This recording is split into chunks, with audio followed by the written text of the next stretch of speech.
Κυρίες και κύριοι, φίλες και φίλοι, καλησπέρα, χρόνια πολλά, Χριστός Ανέστη, εύχομαι να περάσετε καλό Πάσχα και αύριο ακόμα είναι η δεύτερη μέρα του Πάσχα, να συνεχίσετε να περνάτε καλά όπου και αν βρίσκεστε. Σήμερα είναι Κυριακή, πρώτη ημέρα του Πάσχα, 5 Μαΐου του 2024. Θα ξεκινήσω με μία αναφορά στις χριστιανικές κοινότητες της Μέσης Ανατολής. Καταρχάς είδα μια σύλληψη του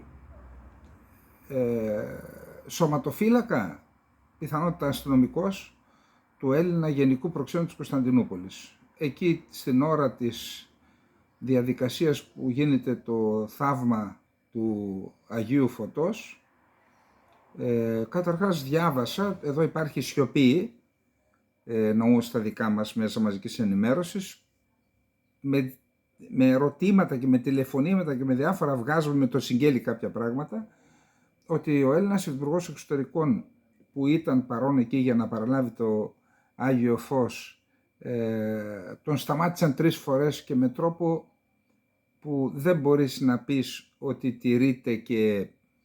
τηρούνται και τα διπλωματικά ιωθώτα.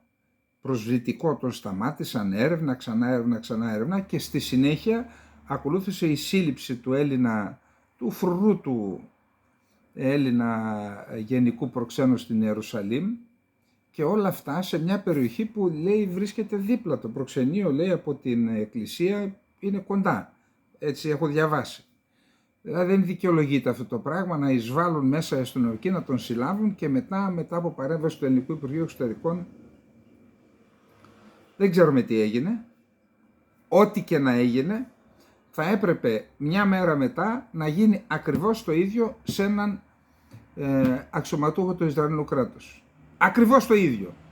Όσο η Ελλάδα δείχνει αυτήν την ψοφοδεή συμπεριφορά, δεν θα μας σέβεται κανένας.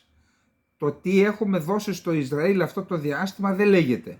Δώσαμε και πολιτική στήριξη, δώσαμε και λεφτά, τα οποία πήγαν και σε διάφορες τσέπες φυσικά, ενώ και για την Καλαμάτα και για διάφορα συστήματα, οπλικά συστήματα που λέγονται και δεν λέγονται.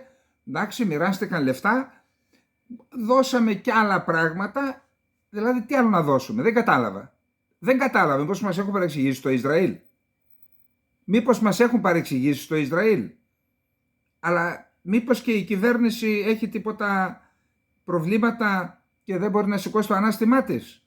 Διότι αν δεν προσέχεις, πώς είπαμε, που κοινωνείς όντες κάθεται, λέει, θα μάετε όντες κούτε. Εν πάση περιπτώσει, επειδή το θεωρώ πολύ σοβαρό το περιστατικό, είναι ένα διπλωματικό επεισόδιο αυτό και δεν πρέπει να μείνει αναπάντητο. Δεν πρέπει να μείνει αναπάντητο. Έπρεπε να κληθεί ο πρέσβης ο Ισραηλινός, να φάει ένα καταλαβαίνετε τι και στη συνέχεια να κάνουν ακριβώς το ίδιο. Μα ακριβώς το ίδιο, ό,τι έκανα να κάνουν το ίδιο. Και στον φρουρό κάποιου Ισραηλινού αξιωματούχου, του πρέσβη πιθανόν, να συλληφθεί, να τον προσαγάγουν και μετά όταν έρθει ένας Ισραηλινός υφυπουργός να τον κάνουν 3 φορές έλεγχο. Μόνον έτσι καταλαβαίνουν, όχι οι Ισραηλινοί, στις διεθνείς σχέσεις μόνον αυτό. Αλλιώς σε καβαλάνε. Και τώρα ήδη μας έχουν καβαλήσει. Όλα και όλα.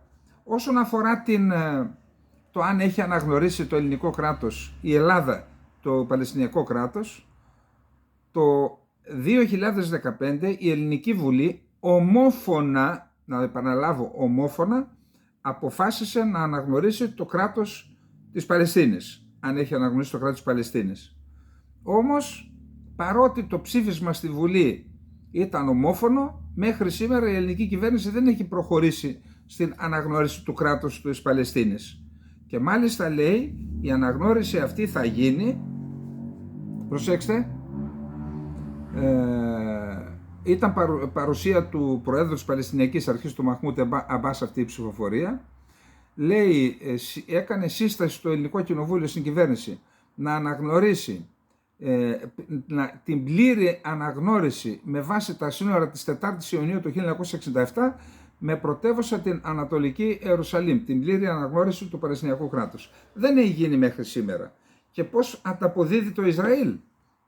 κλείνουμε τα μάτια για εθνικούς λόγους υποτίθεται για τα εγκλήματα που γίνονται στη Γάζα και αντί να μας έχουν στα πούπουλα προσβάλλουν τον Έλληνα Υπουργό Εξωτερικών και συλλαμβάνουν τον φρουρό του Έλληνα πρόξενο. Πραγματικά αυτό είναι άνω ποταμών, δεν πρέπει να τα αφήσει έτσι να πάνε η Ελλάδα. Και δεν ξέρω τώρα τι άμα έχουν προβλήματα ο κ. Μητσοτάκης και το περιβάλλον του από τις συμβάσεις που υπέγραψαν με το Ισραήλ, άλλα προβλήματα, αλλά η Ελλάδα δεν είναι ο Μητσοτάκης.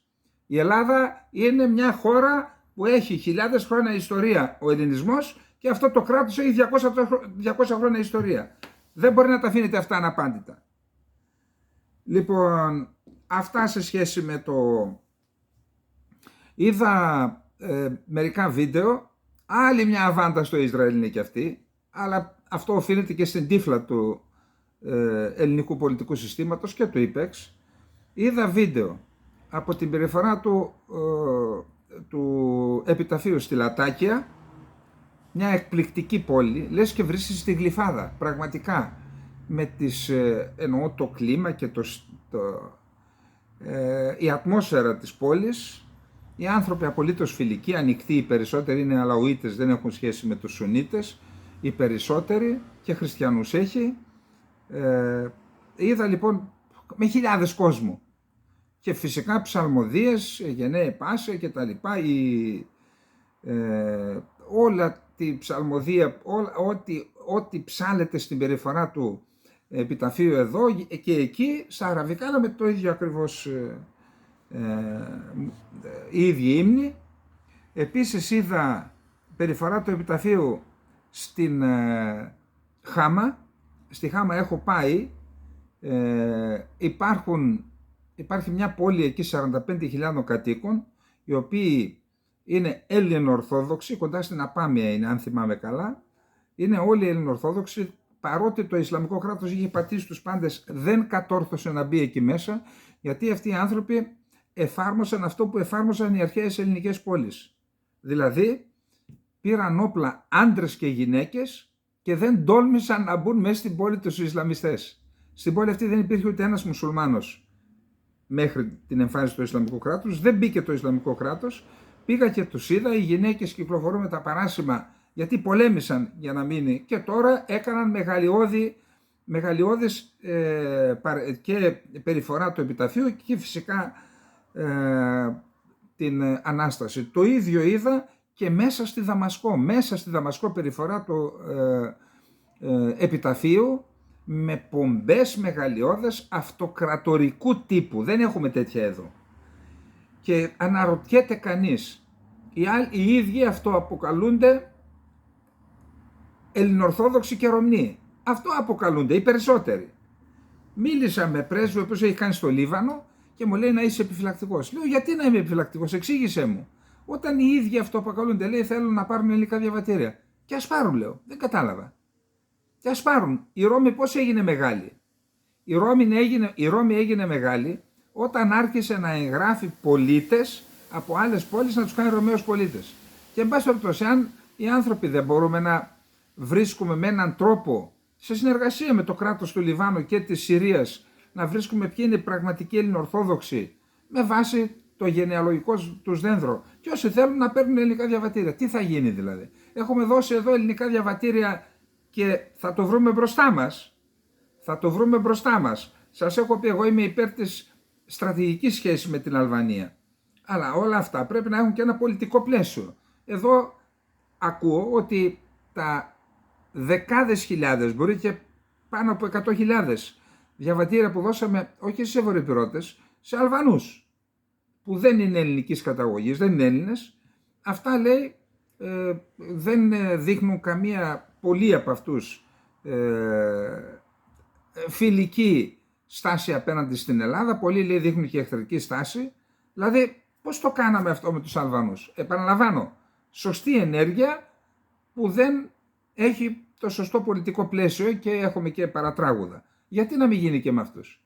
Και γιατί η Ελλάδα, πάλι σας έχω ξαναπεί, δεν υπάρχει πιο πολιτικός χαρακτηρισμός, πιο ηλίθια πολιτική από αυτήν τη σωστή πλευρά της ιστορίας. Δηλαδή η Ελλάδα κάθισε με τη σωστή πλευρά της ιστορίας στην επιχείρηση ανατροπής του Άσαντ. Αν δούμε την περιοχή αυτή, η μοναδική χώρα όπου ο χριστιανικός πληθυσμός δεν απομειώθηκε είναι η Συρία. Νομίζω ότι ξέρω, εντάξει δεν ξέρω σαν Σύριος ιστορικός, αλλά ξέρω την ιστορία της Συρίας και πώς κατέλαβε την εξουσία ο πατέρας Άσαντ και ο ιός και ποια είναι και τα χαρακτηριστικά του καθεστώτος. Είναι αυταρχικά. Όμως δεν είναι τυχαίο το γεγονός ότι είναι η μοναδική χώρα που δεν έκανε γενοκτονία στους χριστιανούς. Σε όλες η Τουρκία καλά είναι πρωταγωνιστής και στο Ιράκ ήταν εκατομμύρια οι χριστιανοί, οι Ασσύριοι, τώρα είναι μερικές, δεν ξέρω αν είναι πάνω από 100.000 αυτή τη στιγμή. Όλες οι άλλες χώρες έχουν διαπράξει εγκλήματα, επαναλαμβάνουμε, πρωταγωνίστρια την Τουρκία. Η μόνη που έχει, ο πληθυσμός μένει εκεί ή τουλάχιστον μέχρι την επιχείρηση ανατροπής του Άσαντ για να αναλάβει η μουσουλμανική αδερφότητα και ο Ερντογάν να συνεχίσουν τη γενοκτονία εναντίον των χριστιανών. Και η Ελλάδα ήταν εναντίον του Άσαντ, ο οποίος προστάτευσε και προστατεύει τους χριστιανούς. Και δεν είναι μόνο αυτό.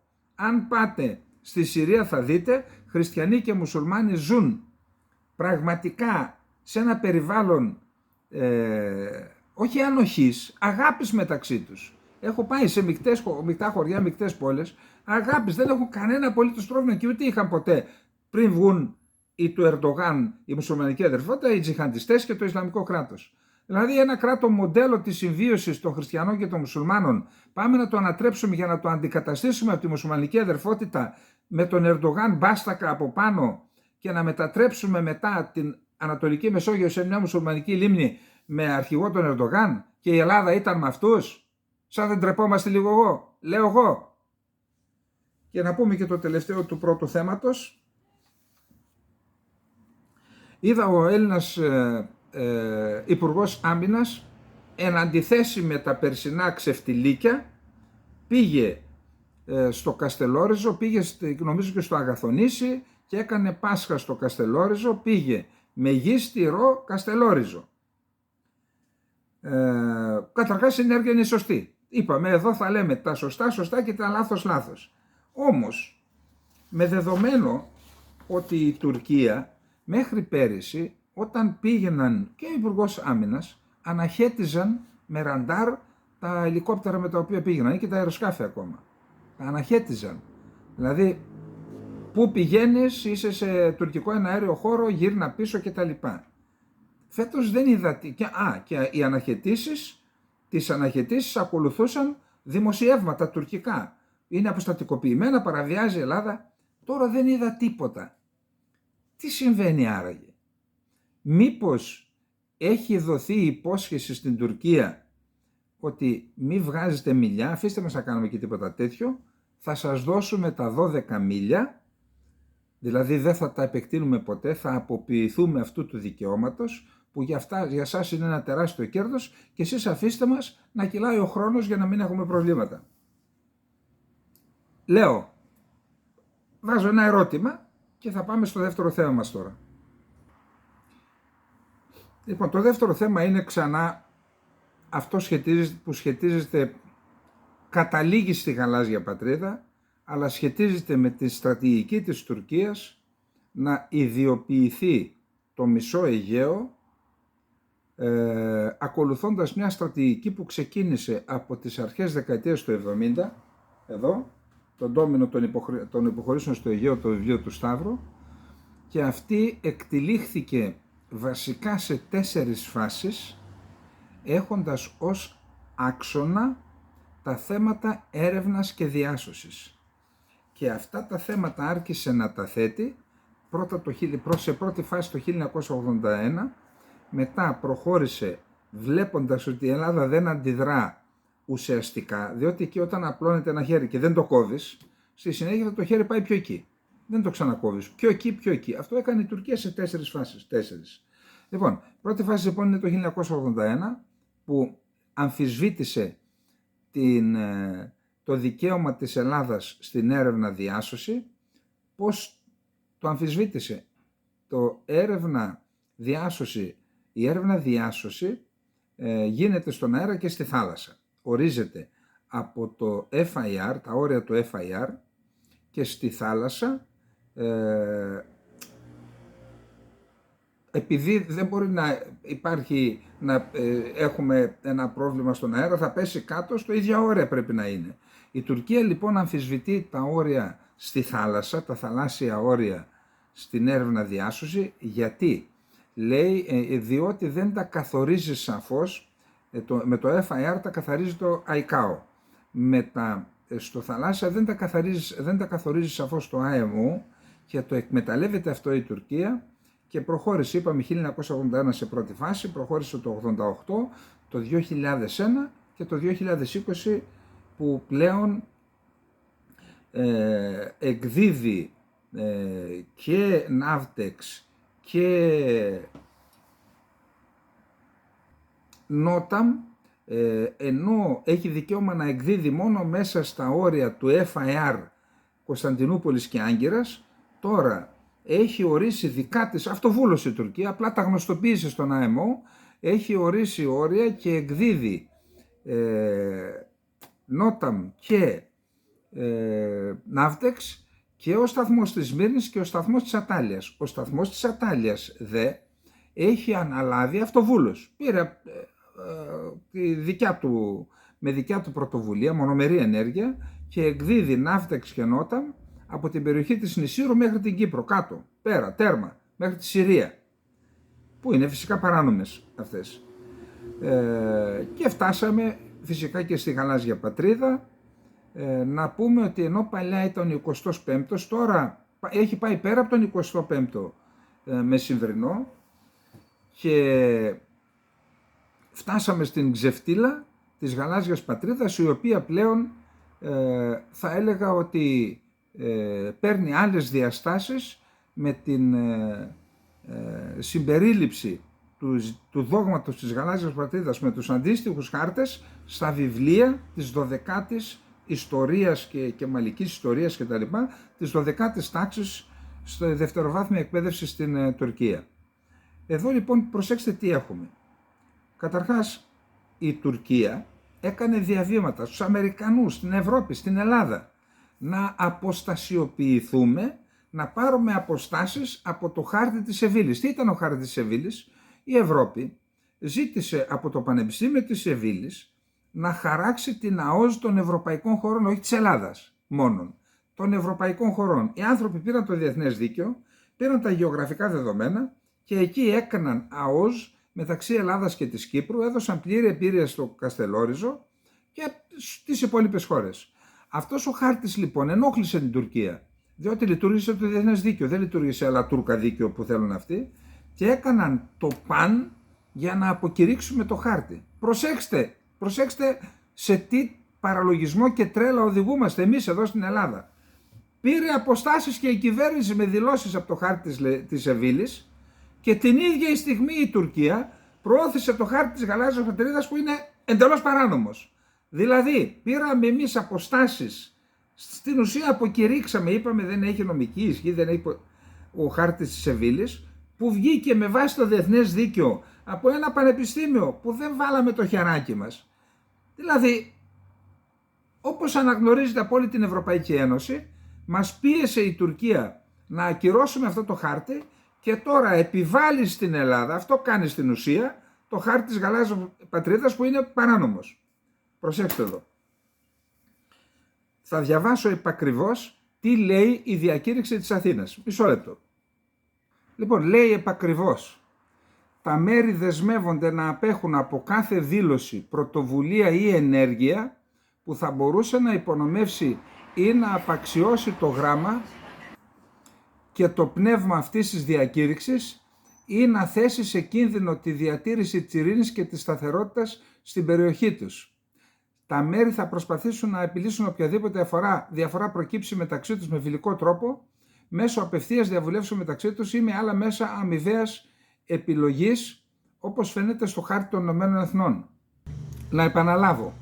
Τα μέρη δεσμεύονται να απέχουν από κάθε δήλωση, πρωτοβουλία ή ενέργεια που θα μπορούσε να υπονομεύσει ή να απαξιώσει το γράμμα και το πνεύμα αυτής της διακήρυξης ή να θέσει σε κίνδυνο τη διατήρηση της ειρήνης και της σταθερότητας. Δηλαδή, δεσμεύτηκε η Τουρκία και η Ελλάδα να απέχουμε από κάθε δήλωση, πρωτοβουλία ή ενέργεια που θα μπορούσε να υπονομεύσει ή να απαξιώσει το γράμμα. η Τουρκία έκανε μία ενέργεια, διότι αυτό είναι ενέργεια, να εντάξει το θέμα της γαλάζιας πατρίδας στα εκπαιδευτικά εγχειρίδια και στο εκπαιδευτικό πρόγραμμα στη δευτεροβάθμια εκπαίδευση. Η Ελλάδα μέχρι στιγμής δεν έχει αντιδράσει, από όσο ξέρω. Δεν έχει κάνει διάβημα. Τι σημαίνει αυτό? Ότι αυτή η ενέργεια με την οποία αμφισβητείται την ουσία εμπράκτος η εθνική μας κυριαρχία στο μισό Αιγαίο, αυτή δεν έρχεται σε αντίθεση με τη διακήρυξη των Αθηνών? Αν έρχεται σε αντίθεση με τη διακήρυξη των Αθηνών, γιατί δεν την προσβάλλει η Ελλάδα με ένα διάβημα, με μια δήλωση? Γιατί? Ξαναλέω, αποκηρύξαμε στην ουσία τον χάρτη της Σεβίλης, που είναι νόμιμος, εκδόθηκε από ένα πανεπιστήμιο κατόπιν αιτήματος των Βρυξελών της Ευρωπαϊκής Ένωσης, και δεν δεχόμαστε στην ουσία, τι άλλο, αφού δεν αντιδρούμε, αφού δεν λέμε ότι έρχεται σε αντίθεση, αφού συνεχίζονται οι διαδικασίες για να πάει ένας πρωθυπουργός στην Άγκυρα, τι σημαίνει αυτό? Ότι στην ουσία το αποδεχόμαστε, δεν λέω δεχόμαστε, αλλά το αποδεχόμαστε. Διαβάζω, ακούω ότι προβληματίζονται, άκου γιατί προβληματίζονται. Προβληματίζονται μήπως ο Ερντογάν κάνει δήλωση κατά του Ισραήλ και το φέρει σε δύσκολη θέση στην κοινή του συνέντευξη. Εσείς τώρα βγάλετε τα συμπεράσματά σας. Λοιπόν, είμαστε στο 2022. Τον Ντράγκη τον πυροβόλησαν όλοι στην Ελλάδα, παντού, ότι είναι τραπεζίτης, ότι είναι όργανο της παγκοσμιοποίησης, ότι είναι του διεθνούς κεφαλαίου κτλ. Όμως ως πρωθυπουργός, προσέξτε τι νόμο με δική του εντολή έβγαλε η κυβέρνησή του, προσέξτε. Δεδομένου ότι η Γερμανία αρνήθηκε να αποζημιώσει τα θύματα της Ιταλίας, το 2022 η κυβέρνηση με επικεφαλής τον Μάριο Ντράγκη ενέκρινε νομοθετικό διάταγμα που θεσπίζει νέο κανονισμό για την αποζημίωση των ζημιών που υπέστησαν θύματα εγκλημάτων πολέμου και εγκλημάτων κατά της ανθρωπότητας σε ζημία Ιταλών πολιτών από τις δυνάμεις του Τρίτου Ράιχ την περίοδο μεταξύ της 1ης Σεπτεμβρίου του 1939 και της 8ης Μαΐου του 1945. Με το διάταγμα ιδρύθηκε ένα ταμείο αποζημιώσεων 61 εκατομμυρίου ευρώ που διαχειρίζεται το Υπουργείο Οικονομίας και Οικονομικών της Ιταλίας, μέσω του οποίου στην πράξη η κυβέρνηση ανέλαβε να δώσει τις αποζημιώσεις στους δικαιούχους. Για πρόσβαση σε αυτό το ταμείο, τον Οκτώβριο του 2022, 170 μέλη της οικογένειας των θυμάτων της σφαγής της Σιβιτέλα υπέβαλαν ομαδική αγωγή ενώπιον του δικαστηρίου της Ρώμης. Η δίκη είναι ακόμα σε εξέλιξη. Τα τελευταία χρόνια όμως η εισαγγελία του κράτους έχει αμφισβητήσει συχνά τα αιτήματα συγγενών θυμάτων σε παρόμοιες υποθέσεις. Προσέξτε τι γίνεται. Εδώ μιλάμε τώρα για υποθέσεις που μπροστά σε αυτά που έγιναν στην Ελλάδα, εντάξει, ο πόνος των ανθρώπων είναι σεβαστός έστω και για ένα άτομο ή 10 ή 50 ή 100, αλλά εδώ μιλάμε αυτά που έγιναν στην Ιταλία είναι παρονυχίδες με αυτά που συνέβησαν στην Ελλάδα. Όμως στην Ιταλία, ο Ντράγκη, τον οποίο κάποιοι εδώ τον κατηγορούσαν, ο Ντράγκη έβαλε τα πράγματα στη θέση τους και πλέον οι Ιταλοί πολίτες, είτε θύματα, κάποιοι ζουν ακόμα γιατί σκότωσαν τον πατέρα τους, είτε οι απόγονοί τους προσφεύγουν στα δικαστήρια και δικαιώνονται.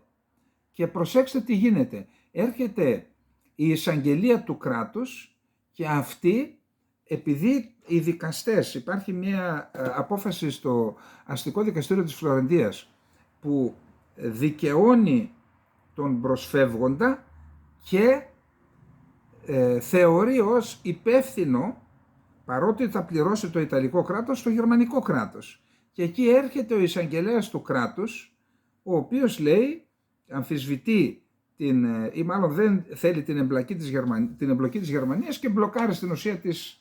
Εκεί βρισκόμαστε τώρα. Είναι ένα άρθρο που σας καλώ να το διαβάσετε στο Infognomon και στην Αυτεμπορική, 3 σελίδες, σημαντικό άρθρο, όμως θα διαβάσω μόνο ορισμένα εδάφια από αυτό το άρθρο. Λοιπόν, πάμε.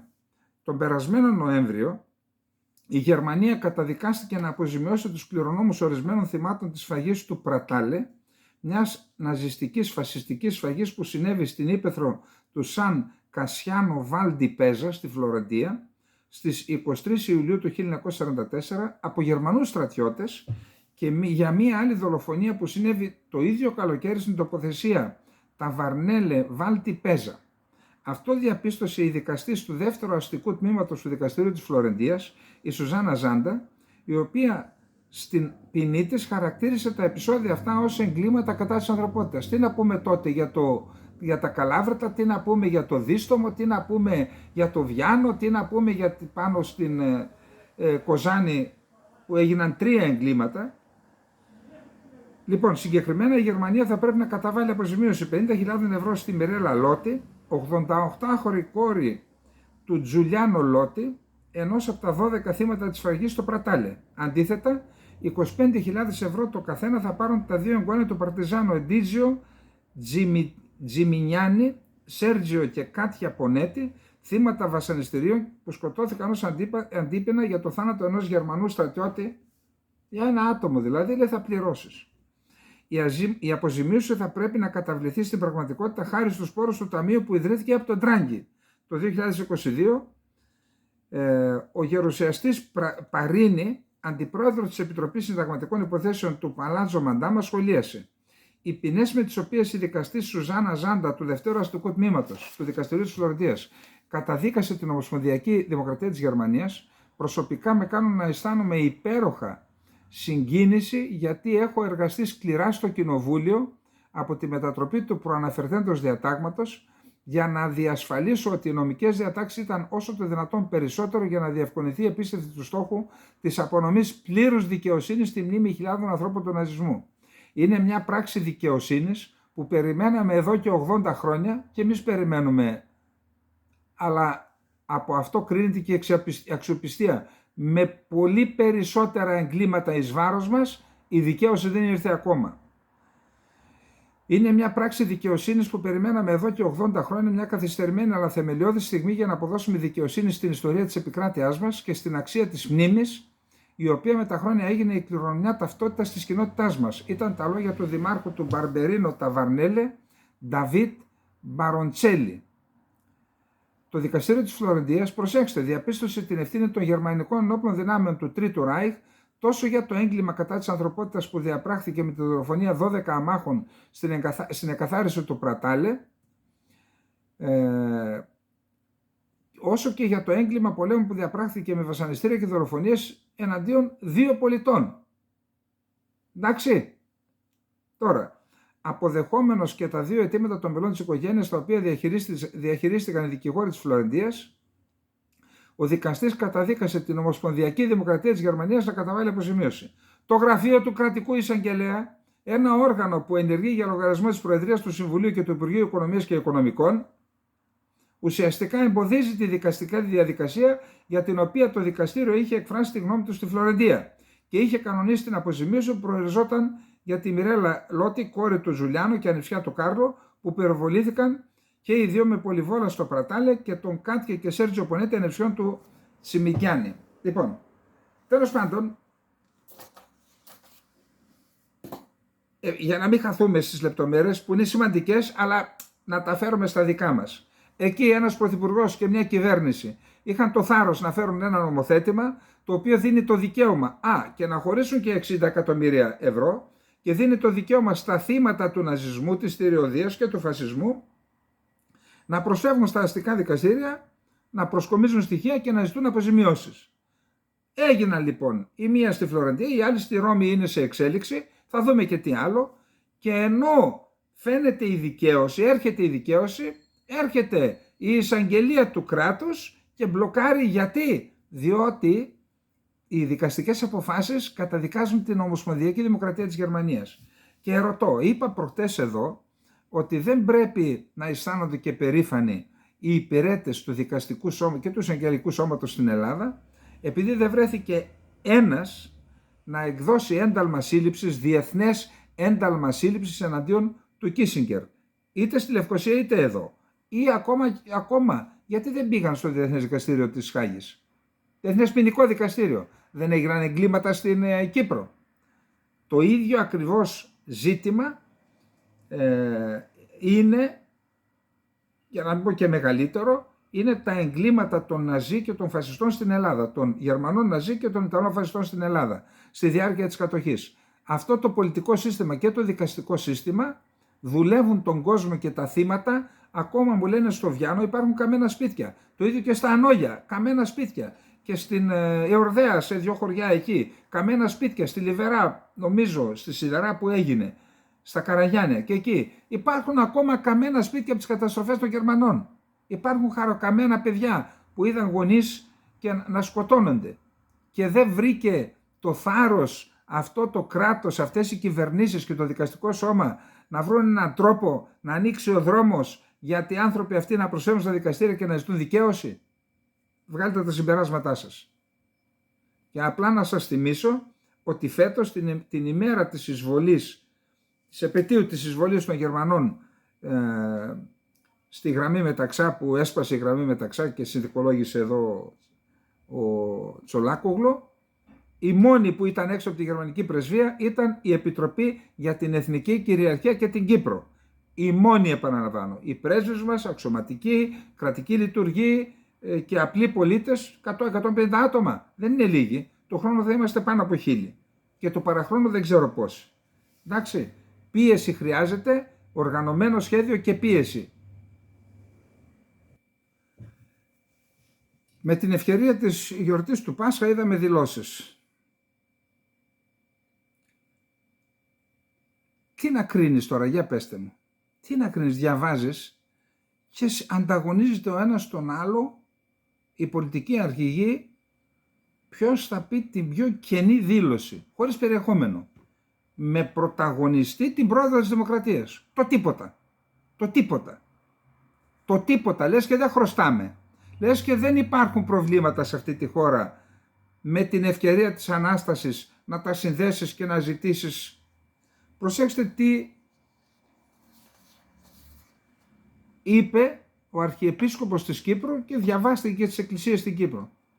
Λοιπόν, μέσα στον οριμαγδό των συγκρούσεων στην περιοχή μας και στις αναβαθμιζόμενες απαιτήσεις της κατοχικής δύναμης, θεωρούμε ότι είναι σφάλμα η αποδοχή των νέων τουρκικών προϋποθέσεων για επανέναρξη διαλόγου για επίλυση του προβλήματός μας, τονίζει ο Αρχιεπίσκοπος Κύπρου Γεώργιος Β, απευθύνοντας παράλληλα αγωνιώδη έκκληση προς την κυβέρνηση της Ελλάδας να ακούσει όσο είναι καιρός τη φωνή της Κύπρου. Η Τουρκία δεν επιδιώκει διάλογο. Επιδιώκει επιβολή των απαράδεκτων θέσεών της στην πλευρά μας, αναφέρει ο Μακαριώτος σε εγκύκλιο που διαβάστηκε το Σάββατο κατά την ακολουθία της Αναστάσεως και προσθέτει ότι χρέος μας είναι να περιφρουρήσουμε την τιμή και την εθνική αξιοπρέπειά μας και να ανακτήσουμε την ελευθερία της πατρίδας μας. Στην εγκύκλιο του ο Αρχιεπίσκοπος αναφέρει επίσης ότι η χαρά της Αναστάσεως επισκιάζεται βαριά φέτος από τη θλιβερή επέτειο των 50 ετών από τις εισβολές της Τουρκίας στην Κύπρο και τα συνεχιζόμενα δεινά της κατοχής, καθώς και τις διαγραφόμενες ζωφερές προοπτικές του εθνικού μας θέματος. Προσθέτοντας ωστόσο ότι το μήνυμα της Αναστάσεως ενισχύει και χαλιβδώνει τη θέλησή μας για αγώνα. Που είδατε εσείς τέτοιο μήνυμα σε όλους εδώ που δώσανε. Προσέξτε να δείτε τι λέει παρακάτω, ένας φωτισμένος ηγέτης. Αν τα 50 χρόνια της κατοχής για κάποιους άλλους φαίνονται πολλά, οι Έλληνες που μετρούμε 3.500 χρόνια στον τόπο αυτόν, έχουμε άλλη μονάδα μέτρησης του χρόνου, πολύ μεγαλύτερη από το βιολογικό όριο μιας γενιάς. Ζήσαμε κι άλλες μεγαλύτερες σε χρονική διάρκεια κατοχές. Τη σκητάλη που πήραμε από τον σύμφωνα με τον Μακαριότατο, τη σκητάλη που πήραμε από τον Ντεύκρο και τον Αγαπίνορα, τον Ευαγόρα και τον Ονίσιλο, τον Άγιο Σπυρίδωνα και τον Άγιο Νεόφυτο, τον Αυξεντίου και τον Μάτσι, θα την παραδώσουμε οπωσδήποτε στις επόμενες γενιές, όσος χρόνος και αν χρειαστεί. Αναφέρει ότι για όσο χρόνο η μισή μας πατρίδα παραμένει υποκατοχή και η υπόλοιπη κινδυνεύει, δεν έχουμε το δικαίωμα επανάπαυσης και ολιγορίας.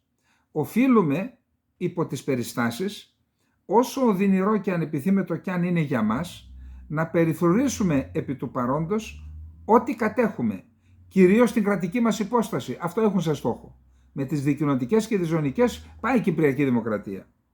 Άρα οφείλουμε να περιφρουρήσουμε κυρίως την κρατική μας υπόσταση και να αγωνιστούμε με όλες μας τις δυνάμεις για εφαρμογή των ανθρωπίνων δικαιωμάτων και για το λαό μας. Είμαστε ισότιμο μέλος κράτος της Ευρωπαϊκής Ένωσης και δικαιούμαστε και εμείς ό,τι απολαμβάνουν όλοι οι άλλοι Ευρωπαίοι. Επίσης αναφέρει, οφείλουμε να ενισχύσουμε την άμυνά μας, δίνοντας το μήνυμα ότι όχι μόνο κάθε προσπάθεια επέκτασης της κατοχής θα έχει μεγάλο κόστος για τον εχθρό, αλλά και ότι δεν θα αποδεχθούμε ποτέ τα τετελεσμένα της εισβολής και της κατοχής και ότι θα εργαζόμαστε συνεχώς για την αποκατάσταση των δικαιωμάτων όλων των νομίμων κατοίκων της Κύπρου. Απελευθέρωση εννοεί.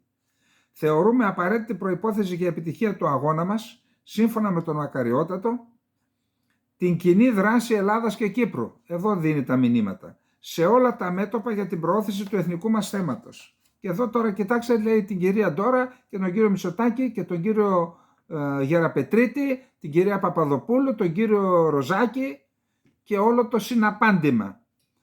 Και μας ανησυχεί ιδιαίτερα η πρόσφατη απόφαση στο Συμβούλιο της Ευρώπης για το Κόσοβο, που λήφθηκε με ελληνική εισήγηση, ενώ επιτείνονται οι φόβοι μας για επαλήθευση των φημών ότι η Ελλάδα αποδέχθηκε εισήγηση της Τουρκίας, όπως το Κυπριακό μη επηρεάσει την ανάπτυξη των μεταξύ τους σχέσεων.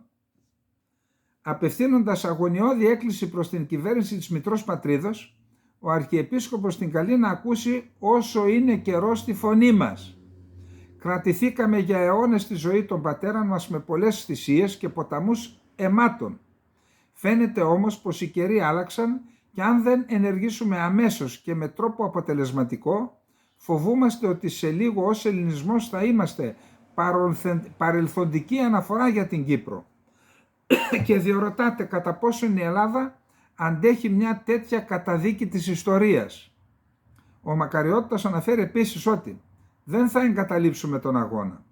Η υπερτρισχιλιετής ελληνική παρουσία μας στην Κύπρο μας δίνει το δικαίωμα να απαιτούμε τη συμπαράταξη ολόκληρου του έθνους. Και εδώ το δίνει το μήνυμα, εδώ, σε αυτούς που έχουν οχυρωθεί στο κολονάκι και νομίζουν ότι αυτός είναι ο κόσμος, αυτή είναι η Ελλάδα. Αυτός είναι ο δικός τους κόσμος, δεν είναι ο κόσμος του ελληνισμού. Ο κόσμος του ελληνισμού είναι άλλος. Αναφέρει επίσης ότι όσο και αν είναι η αθυμία των καιρών και όσο και αν οι κίνδυνοι που απειλούν την πατρίδα μας είναι εξαιρετικά μεγάλοι, καλούμαστε σήμερα από την Εκκλησία να προσέλθουμε λαμπαδιφόροι το προϊόντι Χριστό εκ του μνήματος και να συνεορτάσουμε τις φιλεόρτης τάξεση. Πανηγυρίζοντας την Ανάσταση του Χριστού, δεν υποτιμούμε τις δυσκολίες και δεν παραθεωρούμε τους κινδύνους, αλλά τους αξιολογούμε υπό το πρίσμα της νέας βιωτής, την οποία εισήγαγε στον κόσμο ο Αναστάς Κύριος. Υπερβαίνουμε το Σταυρό, δεν παραμένουμε στον τάφο, αναμένουμε με βεβαιότητα και εργαζόμαστε για την Ανάσταση.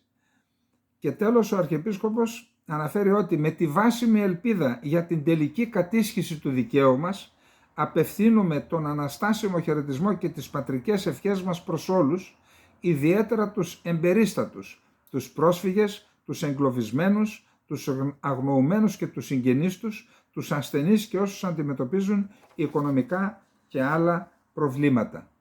Πάρτε λοιπόν τα μηνύματα του Αρχιεπισκόπου Γεωργίου του Δευτέρου της Κύπρου και συγκρίνετε τα με τα μηνύματα. Πάρτε όλα τα μηνύματα που δώσαν και ο δικός μας Αρχιεπίσκοπος και όλοι οι πολιτικοί αρχηγοί. Δεν κάνουν ούτε το 1%, για να μην πω το 1 της χιλίης, ως περιεχόμενο και βαρύτητα με το μήνυμα του Αρχιεπισκόπου της Κύπρου. Πάμε τώρα στη γειτονική Τουρκία. Εκεί είπαμε ότι ο Ερντογάν, υπό το βάρος της πίεσης του ιού Ερμπακάν, σας είπα ότι κοιμάται τα βράδια και βλέπει εφιάλτες και ξυπνάει και τον καθησυχάζει η Έμινε και του λέει ησύχασε τα υπάκο, ησύχασε τα υπάκο. Δεν αναστήθηκε ο Νεσμετίν Ερμπακάν. Είναι ο γιος του εκεί, αλλά θα τον νικήσεις. Κάτσε, κοιμήσου. Κάθε βράδυ 3-4 φορές ξυπνάει από ό,τι μαθαίνω. Γιατί? Διότι είχε 756 δήμους, ναι, και τώρα του έμειναν 507. Για κάντε ένα λογαριασμό. Έχασε το 33% της δύναμής του. Το 33%, δεν υπάρχει τέτοια ήττα. Αυτό λέγεται καταστροφή. Και αυτό τι τον έκανε? Επειδή τα βασικά επιχειρήματα του ιού Ερμπακάν ήταν τα επιχειρήματα του πατρός. Σας το είπα. Το εντόπισα εδώ και μήνες. Και εκεί που έπρεπε το ανέφερα. Ενώ το ανέφερα σε ανθρώπους που ξέρουν και παρακολουθούν. Λέω, παιδιά, κάτι γίνεται εδώ.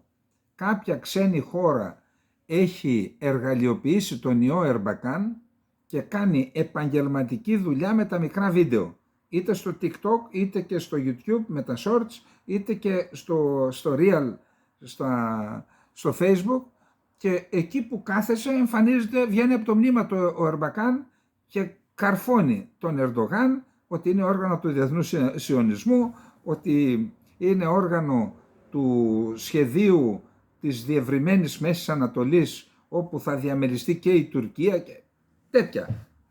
Πολλά από αυτά τα βιντεάκια όμως τα βλέπουμε μπροστά μας τώρα. Έγιναν πράξη. Πολλά από αυτά που έλεγε ο πατήρ Ερμπακάν. Και είπα τότε, παιδιά, κάτι γίνεται εδώ και κάτι θα γίνει.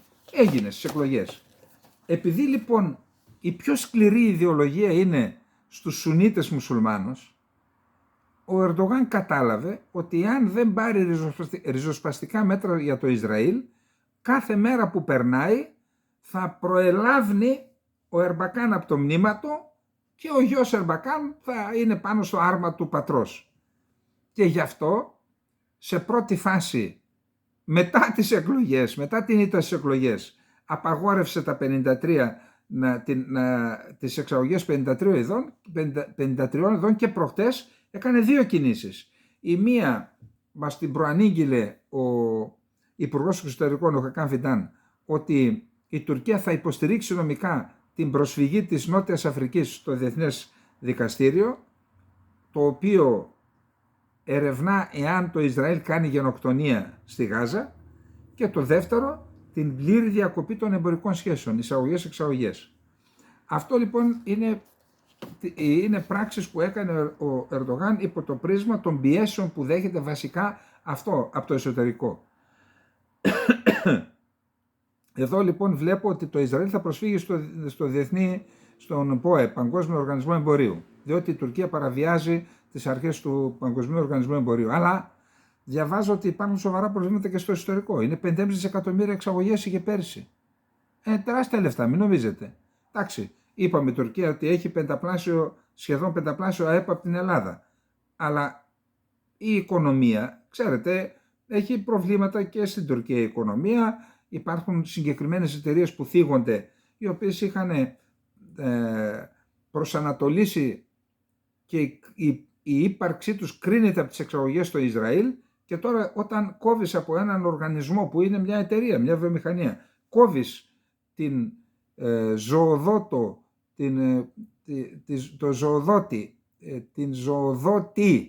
ζωοδότη διαδικασία που είναι οι εξαγωγές στο Ισραήλ, στην ουσία την οδηγεί σε κλείσιμο. Και ψάχνει, διαβάζω τώρα, το μετάνιωσε ο Ερντογάν και ψάχνουν τρόπους, είτε μέσω Αιγύπτου, αλλά από Αίγυπτο δεν περνάει στο Ισραήλ. Δεν ξέρω, δεν έχουν, ήταν στη Ράφα. Προσπαθήσουν να το περάσουν από Αίγυπτο, από Ιορδανία, από άλλους, δεν υπάρχει άλλος τρόπος. Τα λιμάνια απευθείας απαγορεύεται. Η Τουρκία το απαγορεύει στον εαυτό της. Προσπαθεί λοιπόν μέσω τρίτων να κάνει bypass. Πάντως έχει κόστος αυτή η απόφαση. Επίσης, το κτύπημα που δέχτηκε στις εκλογές της 30ης Μαρτίου τον ανάγκασε ο Ερντογάν, ο οποίος μιλούσε απαξιωτικά για το Λαϊκό Ρεπουμπλικανικό Κόμμα, τον ανάγκασε να συναντηθεί με τον Οσγιούρ Οζέλ, τον νέον πρόεδρο του Λαϊκού Ρεπουμπλικανικού Κόμματος, των Κεμαλικών δηλαδή, και να μιλήσει για την ανάγκη να αλλάξουμε σελίδα, λέει, στην Τουρκία και να αναζητήσουμε συνενετικές διαδικασίες μέσα από όλα τα κόμματα. Άρα, ντος κύλιος είναι ο φόβος που λέμε. Δηλαδή, η ήττα τον ανάγκασε να ανοίξει την πόρτα σε αυτούς που μέχρι χθες τους έβριζε. Καλά, θα μου πείτε, αυτό ο Ερντογάν το έχει κάνει πολλές φορές και στην εξωτερική πολιτική, Όμως επειδή μιλάμε για την εσωτερική πολιτική, είναι ενδεικτική η αλλαγή στάσης αυτής. Να περάσουμε τώρα πραγματικά στο Ισραήλ. Μιλάμε για θρίλερ. Αυτό που συμβαίνει στις διαπραγματεύσεις μεταξύ του Ισραήλ και της Χαμάς είναι θρίλερ. Έχουμε διαρροές από χθες το βράδυ στο Κάιρο. Είναι ο διοικητής της CIA. Είναι οι διαπραγματευτές από το Κατάρ και από την Αίγυπτο. Είναι αντιπροσωπεία από το Ισραήλ. Είναι και Χαμάς. Όλοι εκεί. Από χθες έχουμε διαρροές και από τη Σαουδική Αραβία και από τους διαπραγματευτές και από την Αίγυπτο που μιλούν ότι υπάρχουν θετικά σημάδια ότι θα αφαιθούν, συμφωνήθηκε να αφαιθούν 33 όμηροι, ζητούμενο για τον Νετανιάχου, όμως την ίδια στιγμή υπάρχουν δύο σοβαρότατα προβλήματα. Ένα από την πλευρά του Νετανιάχου, ένα από την πλευρά της Χαμάς. Ο Νετανιάχου λέει δεν πρόκειται να δεν υπογράψουμε, να μην μπω εγώ στη Ράφα και δεν πρόκειται να δεχθώ να συνεχίσει να υπάρχει η Χαμάς στη Γάζα την επομένη, και από την άλλη πλευρά η Χαμάς λέει δεν πρόκειται, εγώ έχω ένα όπλο στα χέρια μου σε εισαγωγικά, τους ομήρους, να τους δώσω χωρίς δέσμευση ότι θα έχουμε οριστική λήξη του πολέμου, γραπτή, και μάλιστα ζητούν εγγυήτρια σε αυτό της ΗΠΑ. Αυτές οι δύο ανελαστικές θέσεις και των δύο πλευρών είναι βασικό εμπόδιο και γι' αυτό το χαρακτήρισα ως θρίλερ. Να δούμε όμως τι συμβαίνει. Θρίλερ με τις διαπραγματεύσεις για την κατάπαυση του πυρός στη Γάζα. Η Ισλαμική οργάνωση δεν κάνει βήμα πίσω από τις απαιτήσεις της. Απάντηση στην πιο πρόσφατη πρόταση περιμένει το Τελαβίβ, στην οποία προτείνει αυτό. Συνεχίζονται οι κρίσιμες διαπραγματεύσεις στο Κάιρο. Η Χαμάς ζητά εγγυήσεις από τις ΗΠΑ ότι ο Νετανιάχου δεν θα προχωρήσει σε χερσαία εισβολή στη Ράφα, ενώ αξιωματούχοι του Ισραήλ επιμένουν ότι η επίθεση θα γίνει ανεξάρτητα από το αν επιτευχθεί συμφωνία κατάπαυση του πυρός ή όχι. Καλά, άμα κάνεις κατάπαυση του πυρός, πώς θα κάνεις εισβολή? Με άσφαιρα, χωρίς ντουφέκια. Και έχουμε τις προειδοποιήσεις για τον λοιμό. Τώρα, είναι αυτό που είπα πριν από λίγο, ότι παραμένουν ανυποχώρητοι οι δύο ηγέτες στις θέσεις τους. Και προσέξτε εδώ τώρα ότι υπάρχει ένα άρθρο από την Jerusalem Post, το οποίο πραγματικά είναι περίεργο. Ακούστε εδώ. Ο πρωθυπουργός του Ισραήλ Νετανιάχου μπορεί να διαμηνύει σε όλους τους τόνους ότι ο στόχος της κυβέρνησης είναι η εξάλειψη της Χαμάς, κάτι που μπορεί να γίνει μόνο με μια χερσαία εισβολή στη Ράφα, ωστόσο η πραγματικότητα μπορεί να διαφέρει λίγο. Εδώ εμείς το έχουμε θίξει αυτό και το έθιξα νομίζω και στην προχθεσινή μας εκπομπή. Ο Νετανιάχου προτιμά μια αποδυναμωμένη Χαμάς που εξακολουθεί να ελέγχει τη Γάζα από οποιαδήποτε άλλη οντότητα που θα λάβει διεθνή αναγνώριση. Δηλαδή είναι σύμμαχός του η Χαμάς. Προσέξτε, παρόλο που ο ίδιος προμηνύει τη χερσαία εισβολή στη Ράφα, φέρεται να έχει άλλους σκοπούς ο Νετανιάχου, όπως φανερώνουν οι κινήσεις του. Οι Άγγλοι χρησιμοποιούν τη φράση ελέφαντα στο δωμάτιο για να δείξουν ότι οι άνθρωποι μπροστά σε ένα προφανές αδιέξοδο κάνουν ότι δεν το βλέπουν ή το παραγωνίζουν σκοπίμως προκειμένου να μην το συζητήσουν. Για τον Νετανιάχου, ο ελέφαντας στο δωμάτιο είναι η επόμενη μέρα στη Γάζα και η συζήτηση για την ίδρυση ενός Παλαιστινιακού κράτους, ένα ζήτημα το οποίο φαίνεται να τον εξυπηρετεί η ύπαρξη μιας αποδυναμωμένης Χαμάς στη Ράφα. Όσο υπάρχει η Χαμάς, δεν θα γίνει το Παλαιστινιακό κράτος. Γι' αυτό η Jerusalem Post σε ανάλυση της εξηγεί τη στρατηγική των Ισραηλινών όπλων δυνάμεων, η οποία μαρτυρά και αποκαλύπτει ουσιαστικά τον πραγματικό σκοπό του Νετανιάχου. Όπως αναφέρει η Ισραηλινή εφημερίδα, οι IDF τερμάτισαν τις έντονες μάχες στη Γάζα πριν από 2 μήνες. Στο αποκορύφωμα της χερσαίας εισβολής, περίπου 20 ταξιαρχίες βρίσκονταν στη Γάζα. Στις αρχές Απριλίου, η 98η Μεραρχία εγκατέλειψε την Λωρίδα και έτσι το Ισραήλ ολοκλήρωσε την απομάκρυνση περίπου το 95% των στρατιωτών από τη Γάζα. Φύγαν από τη Γάζα. Οι Όμεροι και η Ράφα έμειναν πίσω, αποτελώντας 2 βασικές ζωτικές γραμμές της Χαμάς. Λέει δηλαδή σαν να τους άφησαν επίτηδες εκεί. Είναι προφανές ότι η περικύκλωση του εχθρού και η αποκοπή του από τη βάση ανεφοδιασμού είναι ο ακρογωνιαίος λίθος της στρατιωτικής στρατηγικής. Όμως, λέει, το Ισραήλ απολάμβανε τότε την τεράστια και πλήρη υποστήριξη της Αμερικανικής κυβέρνησης και των περισσότερων δυτικών κυβερνήσεων. Και προκύπτει το ερώτημα, γιατί το Ισραήλ δεν εκμεταλλεύτηκε την υποστήριξή του τους πρώτους μήνες για να καταλάβει τη Ράφα και να εξασφαλίσει την πλήρη ήττα της Χαμάς στο Νότο? Λοιπόν, σύμφωνα με το ρεπορτάζ, εκεί λοιπόν αφήνει ερωτηματικά ότι τους βολεύει να υπάρχει μια αδύναμη ένοπλη Χαμάς στη Γάζα. Σύμφωνα με το ρεπορτάζ εξετάζεται μια διεθνής λύση για τη Γάζα, κατά την οποία το Συμβούλιο Ασφαλείας του ΟΗΕ μπορεί να διορίσει μια διεθνή μεταβατική αρχή, μια ομάδα εργασίας με βάση το ΝΑΤΟ, η οποία θα εισέλθει στη λωρίδα της Γάζας για μια περιορισμένη περίοδο 5 ετών. Κατά τη διάρκεια της θα χτιστούν τα πραγματικά θεμέλια για το Παλαιστινιακό κράτος. Το σώμα θα είναι επίσης υπεύθυνο για την ανοικοδόμηση της Γάζας, την οικοδόμηση των κρατικών θεσμών στη λωρίδα της Γάζας και την προετοιμασία για εκλογές μετά από 5 χρόνια. Εάν αυτό το μοντέλο είναι επιτυχές, θα μεταφερθεί και στη Δυτική Όχθη. Σύμφωνα με τη Jerusalem Post, αυτό είναι το σενάριο που εργάζονται ο διεθνής παράγων. Σύμφωνα όμως με τη Jerusalem Post, η τοποθέτηση στρατευμάτων του ΝΑΤΟ στη λωρίδα της Γάζας φέρνει στο προσκήνιο τον ελέφαντα στο δωμάτιο για τον Νετανιάχου.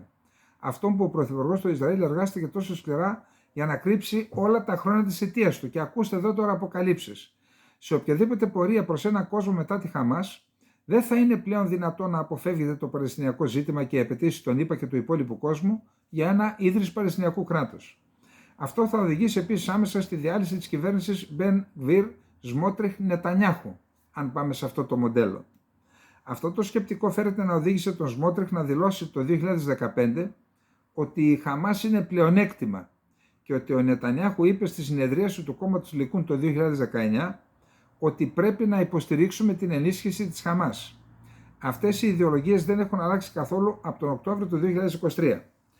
Προσέξτε, εδώ σε καμία περίπτωση η δική μου άποψη δεν είναι ότι η Χαμάς είναι όργανο του Νετανιάχου, απλά μπορεί να βολεύεται η Χαμάς, έχει τη δική της πολιτική, τη δική της στρατηγική, αλλά να βολεύεται από αυτό που βολεύεται και ο Νετανιάχου. Σε καμιά περίπτωση δεν λέω πάντως ότι είναι οργανάτος ή όχι. Πάμε λέει. Αντιθέτως, έχουν γίνει ακόμα πιο ισχυρές από το γεγονός ότι οποιαδήποτε εναλλακτική λύση στη Χαμάς σημαίνει μια πραγματική συζήτηση για το μέλλον των κατεχόμενων εδαφών. Ο πραγματικός πολεμικός στόχος του Νετανιάχου προέκυψε από την αποδυνάμωση της Χαμάς, αλλά όχι από την πλήρη εξάλειψή της. Εντάξει, Jerusalem Post, οι άνθρωποι ξέρουν καλύτερα και δεν πιστεύω να παίζει παιχνίδια η Jerusalem Post. Δεν το ξέρω το θέμα, αλλά δεν πιστεύω. Σύμφωνα λοιπόν με την ανάλυση της Ισραηλινής εφημερίδας, η Χαμάς αποδυναμωμένη αλλά ζωντανή και με τον έλεγχο της Γάζας είναι το κλειδί για τις πιθανότητες του Νετανιάχου να επιτρέψει τη διατήρηση του status quo, συμπεριλαμβανομένες όμως και της παραμονής του στην εξουσία. Και λέει ότι στην ουσία είναι ότι αυτό βολεύει και τον Γιαγιά Σινουάρ. Σου λέει θα συνεχίσω να υπάρχω και σχετικά ασφαλής.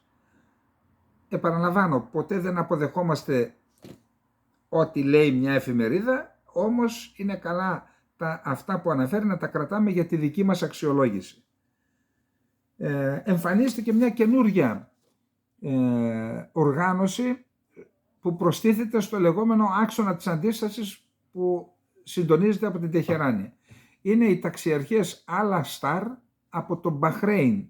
Το Μπαχρέιν είναι ένα μικρό κρατήδιο, σαν νησί είναι, στον Περσικό κόλπο, που έχει μεν η ηγεσία Σουνίτες που τοποθετούνται από τη Σαουδική Αραβία, ο πληθυσμός όμως είναι Σιήτες, άρα επηρεαζόμενοι από την Τεχεράνη. Αυτοί λοιπόν εκτόξευσαν 2 επανδρομένα αεροσκάφη στην περιοχή του Ειλάτ και λένε θα συνεχίσουμε, άρα μετά τη Χεσμολάχ, μετά τους Χούθι, μετά τις ταξιαρχίες από το Ιράκ και από τη Συρία τι εκτοξεύουν, εμφανίστηκε τώρα και από τον Μπαχρέιν. Ο Οργανισμός Ισλαμικής Συνεργασίας με ανακοίνωσή του καλεί όλες τις χώρες του κόσμου να αναγνωρίζουν το κράτος Παλαιστίνης. Η ανακοίνωση αυτή εξεδόθη με αφορμή την απόφαση της Δημοκρατίας του Τρινιτάτ και του Αμπάγκο που βρίσκεται στην Καραϊβική να αναγνωρίσει το κράτος της Παλαιστίνης, θεωρώντας ότι πρόκειται για ένα σημαντικό βήμα που συνάδει με το διεθνές δίκαιο και τα σχετικά ψηφίσματα του ΟΗΕ και καλεί όλο τον κόσμο να κάνει το ίδιο. Χθες το απόγευμα είδα και βίντεο και φωτογραφίες, είχε πραγματικά πολλές χιλιάδες, δεκάδες χιλιάδες κόσμου στο Τελ Αβίβ, κοντά στο σπίτι του Νετανιάχου, που διαμαρτύρονται για την απελευθέρωση των ομήρων και ζητούν και πρόωρες εκλογές, και επίσης οι διαδηλώσεις υπήρχαν και στην Ιερουσαλήμ και στην Μπερσεβά. Ισραηλινά ΜΜΕ, παρά τις χθεσινοβραδινές δηλώσεις αυτές που είπαμε, η Χαμάς επιμένει ότι το τέλος του πολέμου πρέπει να γραφτεί στη συμφωνία, να συμπεριλαμβάνεται γραπτός. Επιμένει σε γραπτό κείμενο σχετικά με την κατάπαυση του πυρός και δεν αρκείται σε εγγυήσεις που δίνονται προφορικά. Σήμερα έχουμε πάλι πολεμικό συμβούλιο, να δούμε τι θα αποφασίσει. Μέχρι τώρα το βράδυ που κάναμε την εκπομπή δεν είχαμε τίποτα. Η Ισραηλινή εφημερίδα Γεντιώθα Χρονότ. Ο Υπουργός Άμυνας Γιωάβ Γκαλάντ, οι αρχηγοί των επιτελείων, η Μοσάντ και η Σιμπέτ συμφώνησαν πριν από λίγες μέρες στην ανάγκη να γίνουν παραχωρήσεις στις διαπραγματεύσεις με τη Χαμάς. Το Ισραήλ παρουσίασε στο Λευκό Οίκο σχέδιο εκένωσης των αμάχων από τη Ράφα για να ακολουθήσει η επιχείρηση. Παρ' όλα αυτά, ο Λευκός Οίκος έχει ενστάσεις για μια επιχείρηση. Ο πρόεδρος της Συρίας Μπασάρ Αλ-Άσαντ, μιλώντας στην Κεντρική Επιτροπή του κόμματος Μπαάθ, ένα κόμμα υπάρχει εκεί, έτσι μην τα... είπε ότι εμείς στηρίζουμε την Παλαιστίνη, στηρίζουμε τον άξονα της αντίστασης και θα συνεχίσουμε να το κάνουμε. Οι Ηνωμένες Πολιτείες της Αμερικής. Ο Τζέικ Σάλιβαν, σύμφωνος ασφάλειας του Λευκού Οίκου. Μία συμφωνία, για να υπογράψουμε συμφωνία οι Ηνωμένες Πολιτείες της Αμερικής με τη Σαουδική Αραβία, στην οποία θα συμπεριληφθεί και το Ισραήλ, είναι απαραίτητη προϋπόθεση το Ισραήλ να ικανοποιήσει τους όρους που θέτει το Ριάντ, τη Σαουδική Αραβία, για μια τέτοια συμφωνία. Δεν γίνεται αλλιώς, λέει. Πάλι ο Σάλιβαν, η ουκρανική αντιπίθεση δεν πρόκειται να ξεκινήσει πριν την άνοιξη του 2025. Αυτά τα έχουμε πει και εμείς εδώ, κύριε Σάλιβαν, που δεν είμαστε στο Λευκό Οίκο. Η πρόσφατα εγκεκριμένη βοήθεια της Ουάσιγκτον προς το Κίεβο δεν είναι σε θέση να εμποδίσει τη Ρωσία να πετύχει στο μέτωπο κάποιους στόχους στο μέτωπο, είπε πάλι ο Σάλιβαν.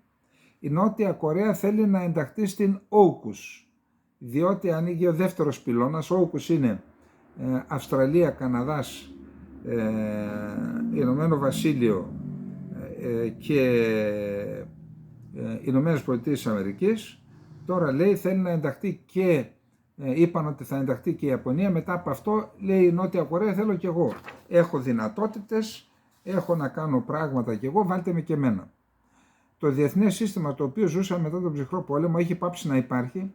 Η Αμερική έχει χάσει την ηγεμονική της θέση και η παγκόσμια τάξη που αναδύθηκε μετά το 1945 χάνει έδαφος. Βλέπουμε επίσης την άνοδο της Κίνας και τη μετατροπή της σε υπερδύναμη. Δήλωσε ο επικεφαλής της Ευρωπαϊκής Διπλωματίας, ο Ζωζέπ Μπορέλ. Τώρα τελευταία κάνει πολλές δηλώσεις. Φαίνεται θα αλλάξει πόστο ο άνθρωπος. Λοιπόν, πριν φύγουμε από τις ΗΠΑ, να πούμε ότι ο Τραμπ, καλά τώρα, οι τραμπικοί, δεν νομίζω στην Ελλάδα εννοώ, δεν πιστεύω να είστε ευχαριστημένοι και με αυτό, είπε ότι αν γίνω πρόεδρος θα ζητήσω από το ΝΑΤΟ όλες οι χώρες να αυξήσουν τις αμυντικές δαπάνες στο 3%. Τώρα πάμε για ομαδική παράκρουση. Τι σημαίνει 3%? Τι σημαίνει δηλαδή μια χώρα που δεν έχει αμυντικά προβλήματα, γιατί να πληρώνει 3%?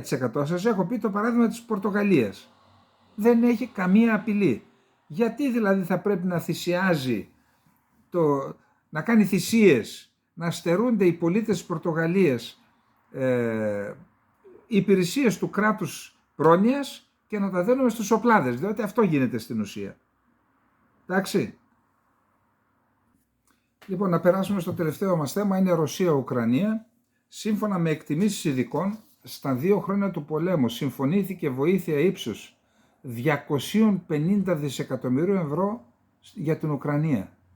Μιλάμε για ασύλληπτο ποσό δόθηκε στην Ουκρανία.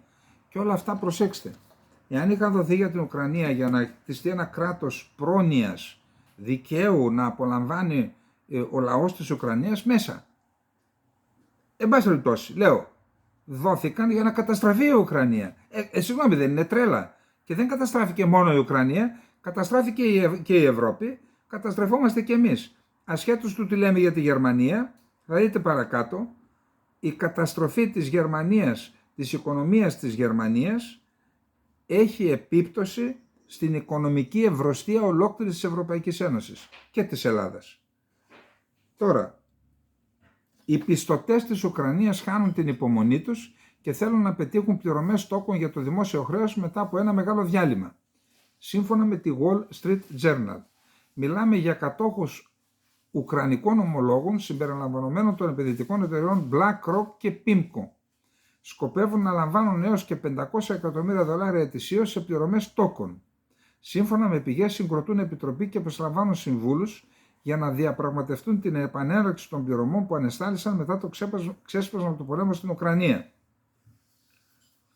Λοιπόν, έχει ψηφιστεί νόμος με βάση τον οποίο οι ουκρανικές διπλωματικές αρχές στο εξωτερικό δεν θα ανανεώνουν και δεν θα εκδίδουν διαβατήρια στους Ουκρανούς που βρίσκονται εκτός της Ουκρανικής επικράτειας.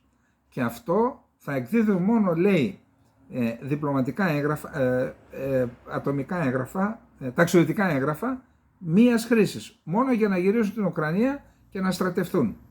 Αυτό δημιουργεί πρόβλημα όμως στις χώρες που φιλοξενούν πρόσφυγες, τους έχουν χαρακτηρίσει ως πρόσφυγες και σου λέει τώρα εγώ πώς θα γίνω μέρος του προβλήματος, δηλαδή θα πρέπει να παραβιάσω και το νομικό πλαίσιο με βάση το οποίο δίνονται αναγνωρίζεται κάποιος ως πρόσφυγας. Μετά λέει αυτή η κατάσταση θέτει τη Γερμανία σε δίλημμα. Αφενός το Βερολίνο πρέπει να υποστηρίξει την αμυντική ικανότητα της Ουκρανίας, αλλά από την άλλη θέλει να παραμείνει ένα αξιόπιστο καταφύγιο για πρόσφυγες, για πραγματικούς πρόσφυγες. Ο Ζελένσκι, σύμφωνα με την Jerusalem Post πάλι, προσέξτε εδώ τι λέει. Ο Ζελένσκι παρασύρει την Ουκρανία στην Άβυσσο. Δεν πέτυχε κανένα από τους στόχους του και οδηγεί τη χώρα στην Άβυσσο. Έχασε πολλά μέρη της Ουκρανίας, οι υποδομές και η οικονομία έχουν καταστραφεί, εκατομμύρια άνθρωποι έχασαν τα σπίτια τους σε 2 χρόνια πολέμου. Η ήττα έρχεται στην Ουκρανία και φαίνεται ήδη στον ορίζοντα. Η ήττα αναμένεται με τρόμο στη Δύση, καθώς είναι γεμάτη με καταστροφικές συνέπειες για την Ευρωπαϊκή Ένωση και το ΝΑΤΟ. Πολλοί παρατηρητές προβλέπουν επιδείνωση της διχόνοιας μεταξύ του μπλοκ των υποστηρικτών της Ουκρανίας μετά την κατάρρευσή της. Σε αυτή την κατάσταση ο Ζελένσκι άρχισε και πάλι να μιλά για διαπραγματεύσεις με τη Ρωσία. Ένα άλλο πράγμα είναι ότι τώρα είναι ίσως το κύριο εμπόδιο για τον τερματισμό της σύγκρουσης ο ίδιος. Όμως, όπως και να έχει, η Δύση δεν θα την εγκαταλείψει μέχρι να βρει μια κατάλληλη φόρμουλα για την επίλυση της κρίσης. Συγκεκριμένα, ο Biden και οι Ευρωπαίοι σύμμαχοι θα συζητήσουν περαιτέρω τη βοήθεια προς την Ουκρανία, σχεδιάζοντας να λάβουν τελική απόφαση μετά τις προεδρικές εκλογές των ΗΠΑ. Είναι αλήθεια ότι αυτό το σενάριο δεν λαμβάνει καθόλου υπόψη τη θέση της Ρωσίας, αφού η Ρωσία συνεχίζει να καταλαμβάνει εδάφη. Είχαμε σήμερα, είδα βίντεο και φωτογραφίες στην περιοχή του Χάρκοβο, στα σύνορα με τον Μπελγκορόντ, ο Ουκρανικός στρατός ανατινάζει γέφυρες αναμένοντας ρωσική προέλαση προς το Χάρκοβο. Πάντως, επειδή δεν πρέπει να μας διαφεύγει, ξέρετε, η Βικτόρια Νούλαντ, ασχέτως τώρα τι λέμε, είναι ένα άτομο που έχει τεράστια εμπειρία στην πολιτική και σε τέτοια κόλπα. Φεύγοντας την τελευταία φορά από την Ουκρανία και λίγες μέρες πριν παραιτηθεί, τι είπε? Δύσκολες μέρες περιμένουν. Έχουμε, λέει, οδυνηρές εκπλήξεις περιμένουν τον Πούτιν. Τώρα λοιπόν διαβάζω και είδα βίντεο που δημοσίευσε το Υπουργείο Άμυνας της Ουκρανίας και μετρά ένα-ένα 42 άρματα μάχης και τεθωρακισμένα οχήματα μάχης, τα οποία καταστράφηκαν από ουκρανικά μη επανδρωμένα αεροσκάφη. Δηλαδή στην ουσία η Ουκρανία πληρώνει με το ίδιο νόμισμα τη Ρωσία που είχε πληρώσει η Ρωσία στην αντεπίθεση της Ουκρανίας. Δηλαδή και εκεί είδαμε ότι τα Lancet κατέστρεψαν πολλά άρματα, τώρα λοιπόν 42 στην περιοχή του Ντονέτσκ. Είναι μεγάλο θέμα αυτό, θα το παρακολουθήσουμε. Τις τελευταίες μέρες έχουμε προβλήματα στα GPS των πολιτικών αεροπλάνων που κάνουν τις αεροπλάνα της γραμμής. Η Φινλανδία λοιπόν κατηγόρησε τη Ρωσία για τα προβλήματα που έχουμε στα GPS και τέτοια προβλήματα έχουν και οι βαλτικές χώρες. Τώρα έρχεται η Ζαχάροφα για τις βαλτικές χώρες και δηλώνει: η Μόσχα δεν ξεκινά ποτέ διακοπή διπλωματικών σχέσεων η ίδια. Και σχολίασε το ενδεχόμενο πλήρους ρήξης των σχέσεων της Ρωσίας με τις χώρες της Βαλτικής. Επισήμανε ότι λόγω της ανοιχτά εχθρικής γραμμής του Βίλνιους, της Τρίγας και του Ταλίν, όλοι οι διακρατικοί, διατμηματικοί, περιφερειακοί και τομεακοί δεσμοί με τη Ρωσία έχουν διακοπεί. Ο Μακρόν είπε ότι η Γαλλία είναι ανοιχτή σε διαπραγματεύσεις με τη Ρωσία. Στη συνέντευξη που έδωσε στη La Tribune, είπε ότι αν η Ρωσική Ομοσπονδία κερδίσει την Ουκρανία, τότε δεν θα υπάρχει ασφάλεια στη Ρουμανία, στην Πολωνία, στη Λιθουανία ή και στην ίδια τη Γαλλία. Η διαμετακόμιση φυσικού αερίου από τη Ρωσία στην Κίνα μέσα στο Καζακστάν θα ανέρχεται σε περίπου 35 δισεκατομμύρια κυβικά μέτρα ετησίως, ενώ και το Καζακστάν ζήτησε να παίρνει φυσικό αέριο από τη Ρωσία για τις ανατολικές του περιοχές. Ο Πούτιν σχεδιάζεται να συναντηθεί με τον Τζίπινγκ στην Κίνα 15-16 Μαΐου, δηλαδή λίγες μέρες μετά την ανανέωση της θητείας του. Το πρώτο πράγμα που θα κάνει θα είναι να βρεθεί στο Πεκίνο. Και εκεί έχουν να πούνε πολλά. Να σημειώσουμε ότι ο Τζίπινγκ σήμερα προσγειώθηκε στο Παρίσι, θα επισκεφθεί Παρίσι, Πράγα και Σερβία. Και είναι σημαντική αυτή η επίσκεψη. Στο Παρίσι θα συζητήσει, στην ουσία θα είναι σαν να συζητά και με τη Γερμανία, γιατί προηγήθηκαν διαβουλεύσεις Μακρόν Σούλτς για το τι θα πούν και τι θα συμφωνήσουν με τον Κινέζο πρόεδρο. Και το Atlantic Council, το Ιράν βρίσκεται σε καλό δρόμο να υποκαταστήσει τη Ρωσία και να γίνει κορυφαίος εξαγωγέας όπλων. Από το 2022 στο 2023 το Ιράν πούλησε όπλα αξίας $1 δισεκατομμύριο, ποσό 3 φορές μεγαλύτερο από το προηγούμενο έτος. Ο πρόεδρος του Κονγκό, Φέλιξ Τσισεκέντι, λέει στη γαλλική τηλεόραση γιατί οι Ρώσοι και οι Κινέζοι είναι καλύτεροι από τους Ευρωπαίους για να αναπτύξουν σχέση μαζί τους. Και το τελευταίο, η εφημερίδα Die Zeit μπόρεσε και μπήκε σε 6.000 συσκέψεις του γερμανικού στρατού στην πλατφόρμα Webex, οι οποίες δεν ήταν ασφαλισμένες με κωδικό, με password δηλαδή. Και μπήκε μέσα και απέκτησε πρόσβαση σε πληροφορίες απόρριτες 6.000 συσκέψεων, στις οποίες συμμετείχαν χιλιάδες στελέχη του γερμανικού στρατού. Απόρριτες πληροφορίες και για σχέδια και για τους Τάουρους και για την επέμβαση στην Ουκρανία. Τι γίνεται, κύριε παιδιά? Δεν είπαμε ότι η ασφάλεια είναι μείζον, ασφάλεια πληροφοριών? Χωρίς ασφάλεια πληροφοριών δεν υπάρχει στην ουσία. Λοιπόν, αυτά, εντάξει, Πάσχα είναι, αλλά μπείτε στο συμμετέχω.gr και έχουμε μείνει πίσω. Εγγραφές, προχωράτε. Εντάξει, είπαμε ότι εμείς θα δημιουργήσουμε την ελπίδα. Αυτός που περιμένουμε είμαστε εμείς οι ίδιοι. Κανένας σωτήρας, κανένας αρχηγός, αυτά ξεχάστε τα. Ο πολίτης, ο πολίτης. Λοιπόν, και πάλι καλό Πάσχα, Χριστός Ανέστη, να είμαστε όλοι καλά όπου και αν βρισκόμαστε. Γεια σας.